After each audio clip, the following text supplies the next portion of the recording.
5 साल का कार्यकाल पूरा करके राजस्थान विधानसभा की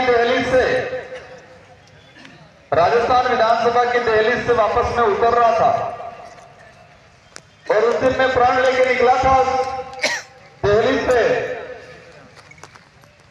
और उस राजस्थान विधानसभा की दहलीज से मैंने पूर्वजों और हमारे गांव भेड़ों की गोत्रों की देवियों को मैंने याद किया था और कहा था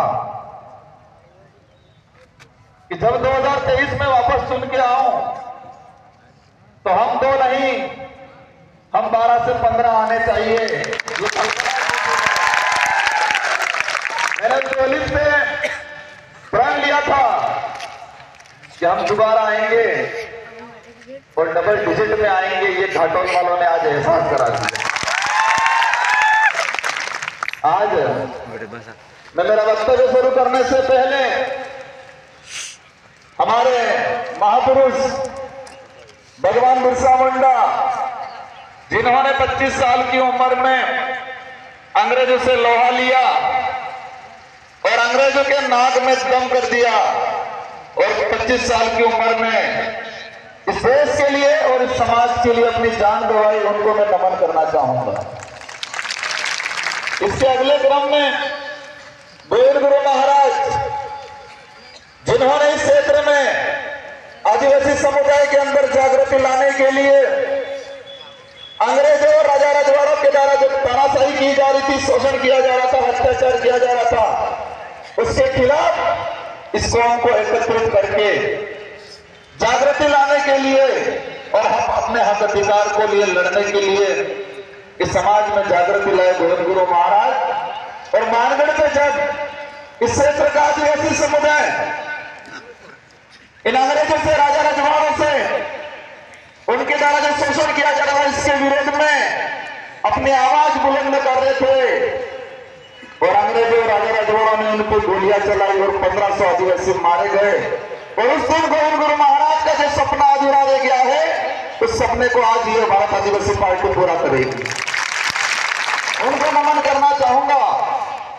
साथ ही भीमराव अम्बेडकर जी, जो हम आज वोट की बात कर रहे हैं, संविधान निर्माण में उन्होंने मुख्य भूमिका निभाई और इस देश की आम जनता को एक अधिकार दिया और इस देश चलाने की एक चाबी दी, जिसको हम वोट कहते हैं। उनको नमन करना चाहूंगा।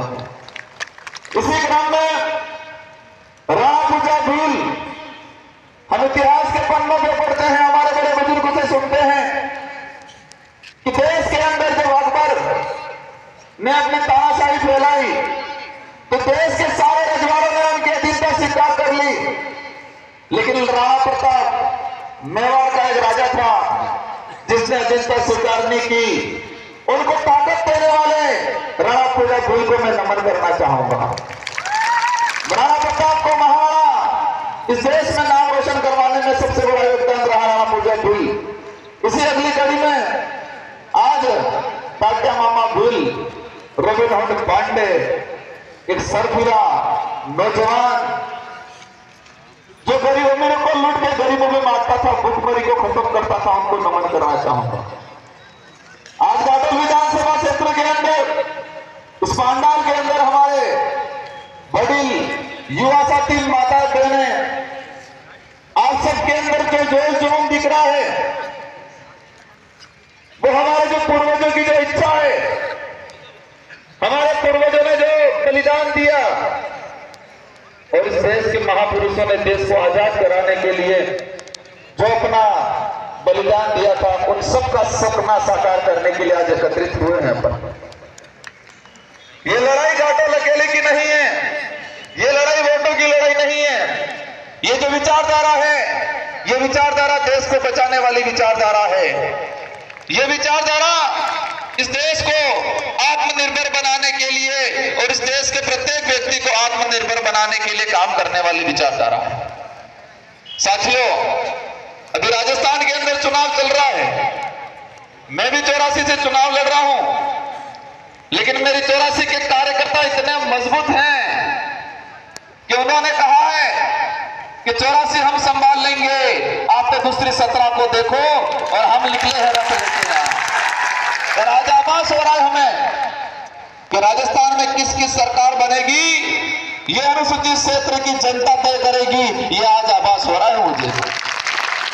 एक समय था जब हमको डूंगरपुर बांसवाड़ा उदयपुर वालों को कहते थे, ओ ये तो डूंगरपुर बांसवाड़ा। एक राजस्थान के अंदर, देश के अंदर हमारे इलाके को लेकर जो इमेज थी, इस इमेज को बदलने का काम कर रही है भारत आदिवासी पार्टी। और आज राजस्थान के प्रत्येक दूसरे केंद्र में और दिल्ली पे बैठे हुए लोगों के होश उड़े हुए हैं कि नहीं, डूंगरपुर बांसवाड़ा वो चीज है जहां कांग्रेस बीजेपी की खटिया खड़ी करती है। ये मैसेज जाएगा। आज आप सभी अशोक भाई के समर्थन में, इस पार्टी विचारधारा के समर्थन में यहां पहुंचे हो। आपके अंदर एक जिज्ञासा है, एक जुनून है, आपके अंदर एक आशा है कि ये विचारधारा और ये व्यक्ति इस क्षेत्र के लिए, समाज के लिए अच्छा काम करेगा। और मैं आपको आश्वस्त करता हूं कि मैं इन भाई को साथ में लेके और घाटोल के विकास में इस क्षेत्र की मांगों को लेके मैं साथ में लेके चलूंगा और काम कराएंगे। आज कांग्रेस बीजेपी के लोग तरह तरह का पैतरा खेल रहे हैं।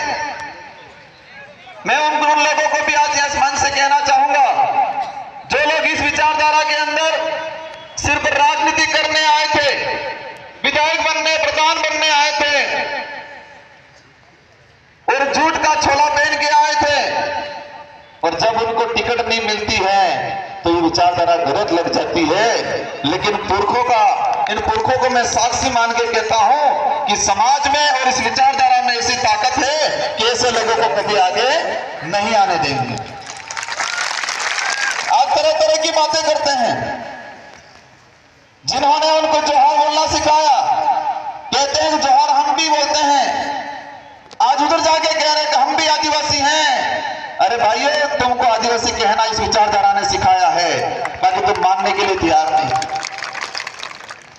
आज कांग्रेस की सरकार बनी, हम लोगों को कहते थे 2 विधायक चुन के गए, क्या करेंगे। इन 2 विधायकों ने जो काम किया, इन 2 विधायकों ने, और मैं मेरे विधानसभा की बात करूं, हमारे डूंगरपुर में 4 विधायक हैं, एक मेरे साथी और एक कांग्रेस का विधायक है। फिर भी मैं दावे के साथ कह सकता हूं कि हाईएस्ट बजट मेरे 84 विधानसभा क्षेत्र में लाया। कुछ लोग आरोप लगाते हैं, लेकिन कभी 84 का भ्रमण करके देख लो कि पिछले 20-25 साल में जो काम नहीं हुआ था वो मैंने पिछले 5 सालों के अंदर काम किया है। और आज वहां स्थिति ये बन गई है कि हमारे यहाँ कांग्रेस बीजेपी अलग नहीं है, दोनों मिलकर काम कर रही है। कांग्रेस का प्रत्याशी और बीजेपी के प्रत्याशी सब मिलकर प्रचार कर रहे हैं और मिलकर काम कर रहे हैं, तभी 20-50 लोग इकट्ठे नहीं हो रहे हैं। आज ये लोग जिस आधार पे हमसे वोट मांग रहे हैं, क्या कह रहे हैं, गारंटी कार्ड, किस बात की गारंटी दी उन्होंने, विद्युत बिल की गारंटी थी। क्या स्थिति है, लोगों की हालत खराब कर दी है, लोगों के कनेक्शन काट रहे घरों घरों में जाके। ये लोग 100 दिन से 125 दिन देंगे ये बोला उन्होंने, पर 100 दिन तो पूरे ही नहीं करा रहे, 25 दिन देने ही वाले नहीं है ये लोग। और हमारे समाज को फ्री में सामान देके 1 महीने 2 महीनों का क्या दे रहे, थैली दे रहे हैं, थैली में मरसों, मेटो, अदर, दाल। फिर क्या बोल रहे हैं कांग्रेस के नेता, अरे हमारी सरकार ने आपको सब कुछ दिया, ये बोल रहे हैं। लेकिन हमारी माताएं बहनें बैठी है जो खाना बनाती है, उनको पूछना चाहूंगा कि थैली के सामान में मिर्ची कितनी आ रही है, 100 ग्राम आ रही है। ये 100 ग्राम अपने कटल गाड़ा साले, अगर भगत वे 4 दाड़ा ने जगत वेते 2 दाड़ा मुझ खत्म થઈ ગયા આપણે તમે 2 દાડા નો મરસો આલી ને આને કેવું હે કે અમાર ઘેર હોરે आप मशीनों से अगर 4 ठोक मरसो रूपी दीना तो 2 महीने तक खाटला मर सकते हैं। हमारे तुम्हारे 100 रुपया ने 100 ग्राम मरसा बल्ले हमारे जमीर नहीं विसरना है, क्यों आना मन करे। आज लोगों की स्थिति खराब कर दी है। आज हमारा एजुकेशन पे हमने जोर दिया, लेकिन मुझे दुख है इस बात का कि सरकार ने 2 साल हो गए हमारे बच्चों की छात्रवृत्ति नहीं आई है और हमको 100 रुपए की सामान में हमको पटाने का काम कर रहे हैं लोग। आज ये लड़ाई जो लड़ रहे हैं इस क्षेत्र की जनता के लिए, शिक्षा के लिए, अपने हक अधिकार के लिए और आने वाली पीढ़ी की रक्षा के लिए ये लड़ रहे हैं। आज आप सबको ठान के जाना जैसे घाटोल विधानसभा के विकास को लेके, हमें आने वाली पीढ़ी की रक्षा को लेके, और हमें हमारे जो संवैधानिक अधिकार हैं जो हमारे पुरखों ने अपनी जान गंवा के संविधान में जो रखवाए हैं, इन अधिकारों को हम मौलिक अधिकार, जो भी अधिकार हैं, उन अधिकारों को लागू कराने का काम करें। आज बीजेपी के सत्ता में बैठे हुए लोग केंद्र में ऐसे ऐसे कानून बना रहे हैं जिससे देश की गरीब जनता को परेशान होना पड़ेगा। और सुना है मैंने यहाँ आपके पूर्व सांसद जो चुनाव लड़ रहे हैं, अब सांसद रहे उस समय घाटोल में कौन सा एक काम कराया? कोई एक भी काम मिलेगा उनका? एक सिंगल काम नहीं मिलेगा।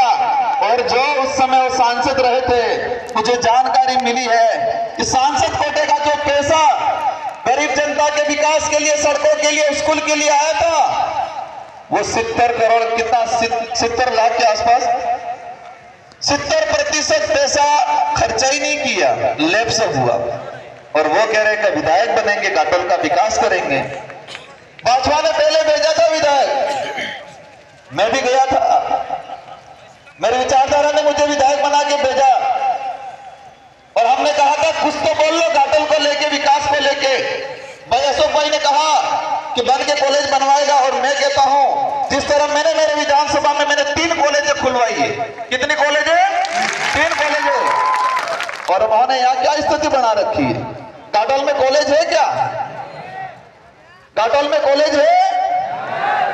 कॉलेज नहीं खोली है तो क्या करना चाहिए? हम लोगों को हराना चाहिए ना।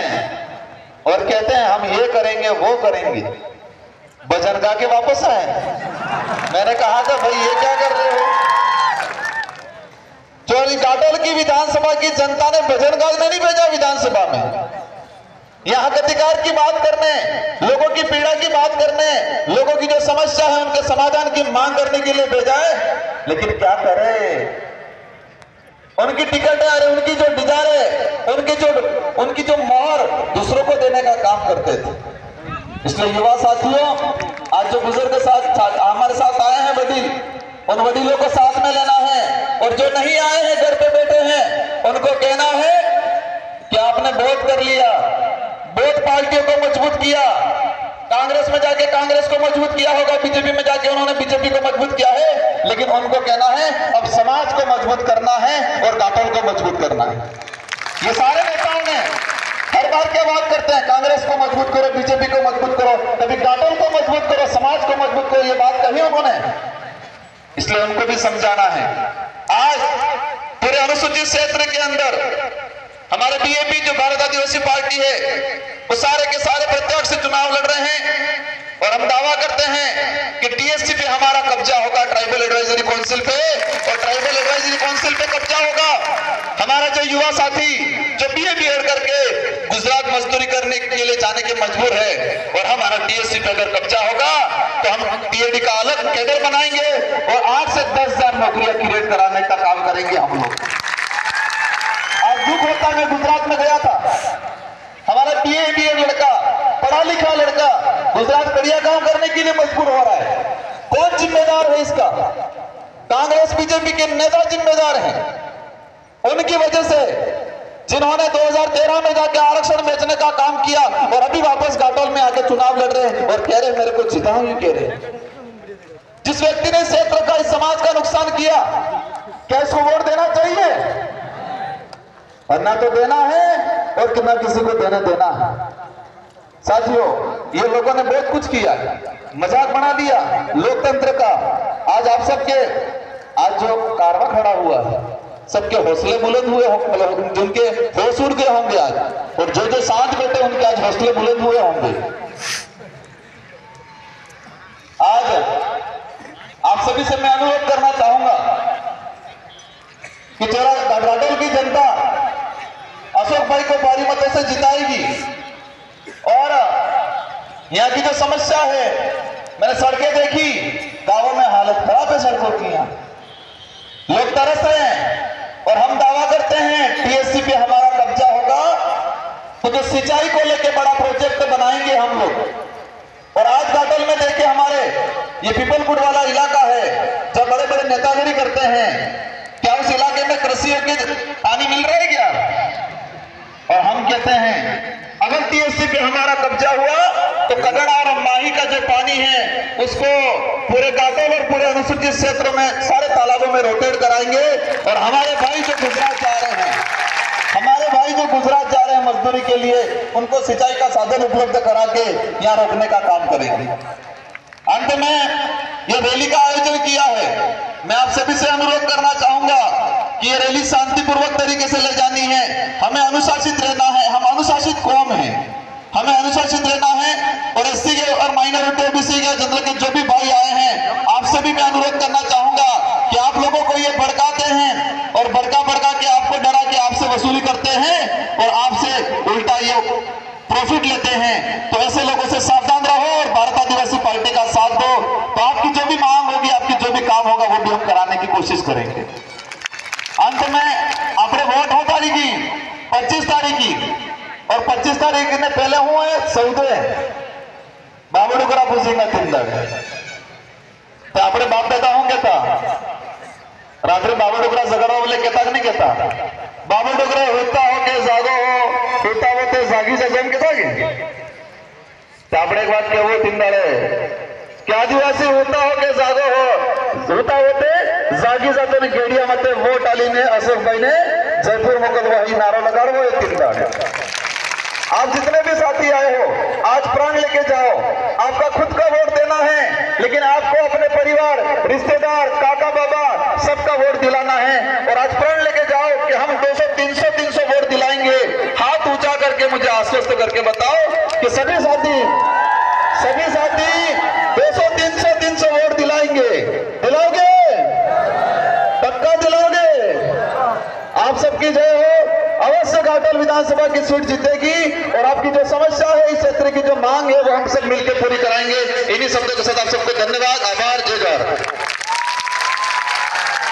एक दो के सिक्कों एक हो जाओ तो 1 लाख हो जाएंगे, वरना पड़े रहोगे किसी की जेब में और आवाज भी नहीं